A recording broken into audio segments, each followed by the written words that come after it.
Magandang hapon po sa ating lahat. Magandang hapon po sa ating lahat.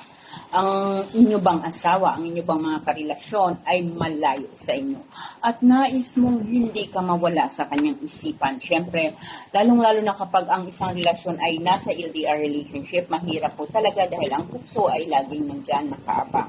Kung nais mong lagi kanyang maiisip, lagi kanyang mapapanaginipan, ay meron tayong isang pamamaraan na talagang hindi ka mawawala sa kanyang isipan at lagi kang papasok sa isip niya at mapapanaginipan kanya.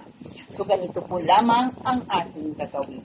Kumuha po lamang ng buhok, ilang hibla ng buhok, kahit saan mang parte ng kanyang katawan. So kahit saan parte, basta buhok niya po ito sa kanyang katawan. So kung ang inyong partner ay may mga balahibo sa hita, may mga balahibo sa dibdib, may balahibo kung saang balahibo or saang buhok, ay pwede po tayong kumuha ng kahit ilang hibla po nito. Okay?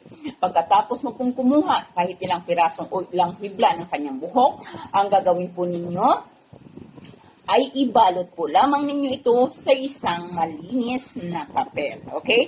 Ibalot ninyo ito sa isang malinis na papel at pagkatapos ninyo itong maibalot sa isang malinis na papel, ay ilagay mo ito sa ilalim ng iyong unan na ginagamit mo sa iyong pagtulog. Okay? Tiyakin po ninyo na kayo lamang po ang gumagamit ng unan na yan.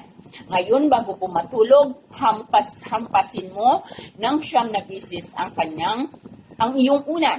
So, pagka-hampas, bigkasin mo ang kanyang pangalan, hampas, bigkasin ang kanyang pangalan, bigkas, hampas ang bigkasin ang kanyang pangalan, hanggang sa 9 na beses. At ito pong pamamaraan na ito ay subok na at tiyak na talagang hindi ka mawala sa kanyang isipan at lagi kanyang mapapanaginipan. So, maaari natin itong gawin sa kahit na anumang araw, basta mayroon tayong buong tiwala sa ating mga kinala.